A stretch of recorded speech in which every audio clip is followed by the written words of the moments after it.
Hi, Grandma here. It's another day. We'll try again. Page 109 at the top of the page. I doubted that last part, but Mary Alice and I dragged a ladder upstairs. Grandma followed as far as the second floor to show us where the trapdoor was. We were disappearing up into the attic when below us she said, "Watch yourselves, I have bats in my belfry." We weren't familiar with the attics, but this one wasn't too crowded. Grandma used up more than she saved. Oops, I'm kind of sinking there. There were some three-legged chairs and a dress dummy half her size and some coal oil lamps from olden times. Mary Alice dodged cobwebs and tried not to brush against anything. "I hate it up here," she said, but then we started going through a couple of old steamer trunks. I pulled a big furry buffalo robe out of mine. "What about this?" Mary Alice shrank. "Don't touch it. It's awful. It's got living things in it." She was right. Things with wings. That's one of the things with wings. I put it aside. Then I came to some baby clothes. Maybe Dad's. Nothing too likely even for a rummage sale, though. Mary Alice's trunk was full of paper, yellowed farm journals and buttons on cardboard and a ton of dress patterns. Then she gasped. In her hand was an ancient valentine, a big heart surrounded by paper lace. The motto on it read, "When Cupid sends his arrows home, I hope it misses you." It was signed with a question mark. But Joey, who sent it to? Mary Alice wondered. Grandma, I guess. She got valentines? Mary Alice and I stared at each other. Then she found another one, also ancient, but without the lace. "When you're old and think you're sweet, take off your shoes and smell your feet." "That sounds more like it," Mary Alice said. A voice of doom echoed up from the trapdoor. "You find that stovepipe hat yet?" I jumped, and so did Mary Alice. The lid on her trunk dropped down on my head. Grandma was standing right under the trapdoor, listening to us and waiting for that stovepipe hat. "I really, really hate this attic," Mary Alice said, whispering. The hat was in my trunk. I handed it down to Grandma. "It's getting too hot up here," Mary Alice said. "And all those dress patterns are from before the war." But out of the bottom of her trunk she pulled an old quilt. It was so worn you could see through it. Its pattern was fancy, but faded. "How about this?" she said to me. She was looking around the hem to see if the quilt maker had stitched in her initials, but the edges were still fraying away. "What is it?" said the trapdoor. "An old quilt!" we both yelled down. "Oh, I forgot about that!" Grandma hollered back. "My Aunt Josie Smool pieced that quilt. Drop it down." I did, and Grandma said, "Keep at it." We listened to her trudge away. Other trunks were tucked away under the eaves, so it took us all morning to go through everything. But we didn't find anything else any sane person would want in 1,000 years. Of course, I feel that way about rummage sales a lot anyway, but it's surprising the things that sell. That afternoon, we walked uptown and a block beyond to the United Brethren Church. We weren't going for the lunch the ladies' circle was selling. We ate at home, but Grandma said they'd be offering free lemonade. She'd taken off her apron and wore a hat. Not her fine, fair-going hat. This was the one she gardened and fished in, nibbled at the brim. She stuck a fresh peony at the front of the crown to dress it up. She strolled along over the occasional sidewalks with a preacher's stovepipe hat and a grocery bag. Mary Alice wore her straw hat and a dress because we were going to church, more or less. I brought up the rear with Aunt Josie Smool's quilt folded over my sweating arm. "What's a church rummage sale like anyway?" Mary Alice said. "Ever been to a hen house?" Grandma said. The sale was in the church basement. The air was battered by funeral parlor fans, and ladies were picking over long tables. Some were still bringing in their treasures and trash. Others were snatching things up and taking them to the cashier's card table to pay for them. A sharp scent of potato salad hung in the air, but the ladies' circle had cleared away lunch. Now they were bringing our pitchers of free lemonade. Everybody looked up when Grandma loomed into the room, as people always did. Several pulled back, but a tall, strict-looking woman came forth. "Why, goodness, it's Mrs. Dowdle," she said. Grandma made short work of her by handing over the grocery bag and nodding at the quilt, which I offered up. Mary Alice went for a look in the merchandise, but the tables were surrounded by flying elbows. There's something else that's flying, elbows. So I settled next to Grandma. She was on a folding chair, pouring herself a glass of lemonade. She had a way of sitting with her feet apart and her hands on her knees. After a good long swig of lemonade, she observed the scene. In fact, she was biding her time. Somehow I knew this. A flurry began at the other end of the table. From their hats, they were all town ladies, not country. A hiss of whispers whipped up into a raised voices. Grandma sat on at her ease. Then the strict lady in charge, who was Mrs. Earl T. Askew, came through the crowds, heading for us. Mrs. Askew's face had grown vampire white. Bending to Grandma, she spoke in low, urgent tones. "Mrs. Dowdle, I feel I must tell you that Mrs. L.J. Weidenbach, the banker's wife, has offered $15 for that stovepipe hat." I stared at Grandma for a reaction and got nothing back. "Mrs. Dowdle, are you 100% sure you want to part with that hat?" "It don't belong to me." Grandma made a small gesture. "I have an idea it was in with some old stuff Effie Wilcox threw away when the bank ran her out of town." Mrs. Askew's gaze was electric. "Other old stuff?" She seemed to have trouble breathing. Grandma nodded. "Just old clutter Effie had found in the house back when she moved in." Mrs. Askew pivoted like a dancer and was gone. Already, Mrs. L.J. Weidenbach was over at the cashier, peeling off $5 bills as fast as she could dig them out of her pocketbook. "Oh, Grandma," I thought, "what have you done?" Mrs. Askew plunged back. Aunt Josie Smool's quilt was clutched in her arms like a long-lost child. "Mrs. Dowdle," she said. "Oh, Mrs. Dowdle, are you 100%? Grandma took the quilt into her lap, smoothed it out, looked it over. A crowd gathered. There in the corner, worked in faded thread, initials had magically appeared on the fraying hem. M.T.L. Suddenly, Mrs. Weidenbach appeared, gripping the preacher's stovepipe hat. She went right for Mrs. Askew. "What have you got there? Let me—" "Not so fast, Wilhelmina," Miss Askew snapped. "I saw it first." She swept up the quilt that Grandma gladly surrendered. "What are those initials?" Mrs. Weidenbach was beside herself. "Oh, my stars and garters! M.T.L. Mary Todd Lincoln. And I've got Abe Lincoln's old stovepipe hat. His name's lettered in the sweatband." Two things happened that next morning. A car from out of town backfired in the vicinity of the bank, and everybody on the sidewalk dropped down and grabbed gravel. Who knew but what John Dellinger was alive and well and up to his old tricks? The other thing was a knock on Grandma's front door right after breakfast. Mary Alice and I followed when she went to answer it, opening to a stringy young guy in a seersucker suit. "Well, Otis," she said, "what?" "Ma'am," he said, "Mr. Weidenbach would be pleased if you could spare him a moment of your time at your earliest convenience." Grandma stepped back and clutched her throat, showing shock. "Don't tell me the bank failed.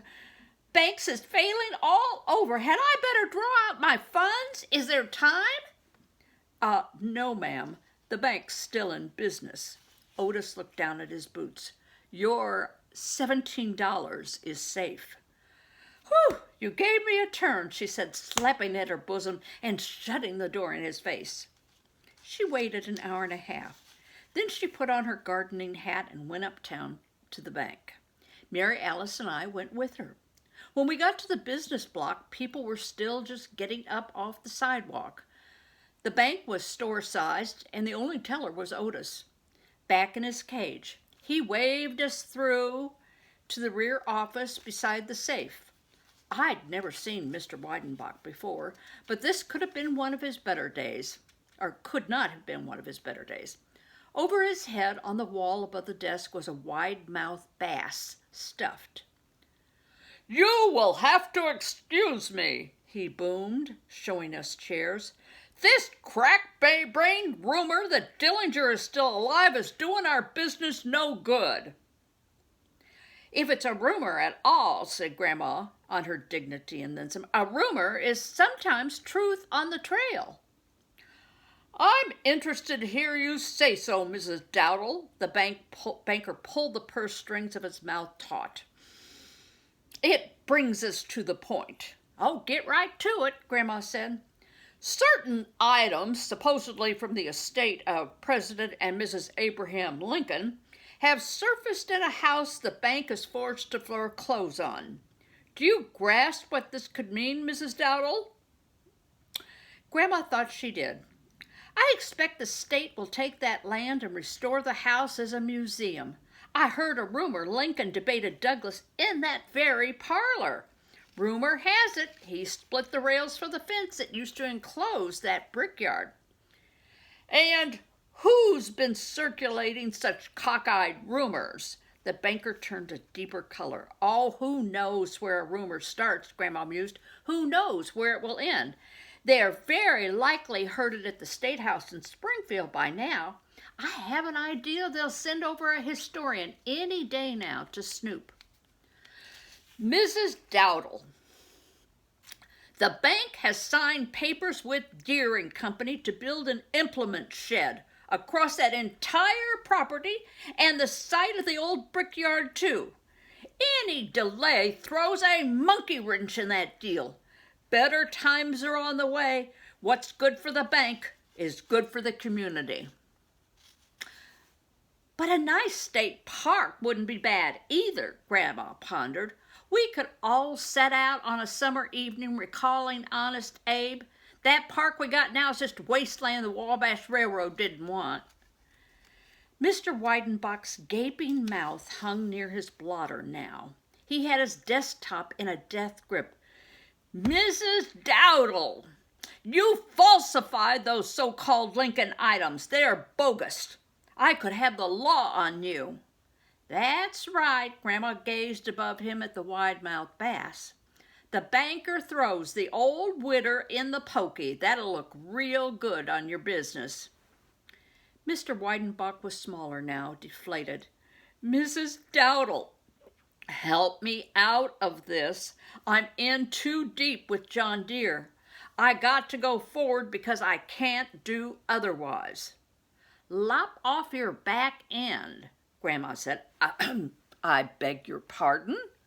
"Build a shorter implement shed over the old brickyard and leave Effie Wilcox's house be."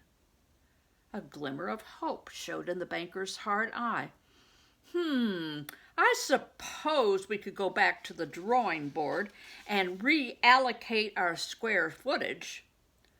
"Do that," Grandma said. "And one more thing. You give Effie Wilcox back her house free and clear. It isn't worth nothing anyway apart from its historical value."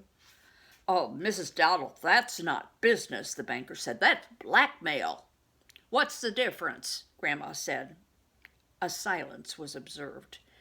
Then Banker Weidenbach turned up his hands. "All right. It's Mrs. Wilcox's house, free and clear, but you have to confess you falsified those so-called Lincoln items. Fair's fair." "Oh, well," Grandma sketched a casual pattern in the air with one hand. "We can get that rumor going right now. Effie didn't mean to put Lincoln's name in that stovepipe hat. She just lettered in A. Lincoln to mean it was the kind of hat he wore. Mary Alice and I exchanged a look across Grandma. And that MTL on the quilt, pshaw, Grandma said. Effie Wilcox had a cousin named Maud Teeter Lingenbloom. That's MTL for you. Mr. Weidenbach replied in an exhausted voice, I'll get the word out. Grandma was on her feet now. She patted the bun of her back hair under the nibbled brim. Free and clear, you got that? She said to Mr. Weidenbach. Effie don't make no more payments on that house. Then, as if a sudden thought struck her, she nudged me. And you can give this boy here a $2 bill. She nudged Mary Alice. And fair's fair, give this girl a $2 bill, too. That's big money for young'uns, the banker said. Shall I draw it out of your account, Mrs. Dowdle? No, you double-dealing, four-flushing old cootie, she replied. You can draw it out of your own wallet. Any man with a wife who will pay $15 for an old preacher's moth-eaten stovepipe hat has $4 to spare. Silent wars seemed to wage in Mr. Weidenbach's brain. Then he pulled his wallet out of his hip pocket. He kept a bootlace tied around it. We watched as he drew out a pair of $2 bills and handed them to Mary Alice and me. And heaven help us, we took them. Rumors are things with wings, too. The rumor that I had $2 reached Ray Vitch before I could. He was going to have to give me my driving lessons at the end of the day when he was sure his dad was out on the farm milking. Otherwise, his dad would take a cut, too. Also, we needed to use the Terraplane 8, which was strictly forbidden under an agreement with the Hudson Motor Car Company. I started out to raise that evening with a $2 bill in my jeans and a song in my heart. I felt like I was 6 feet tall and shaved.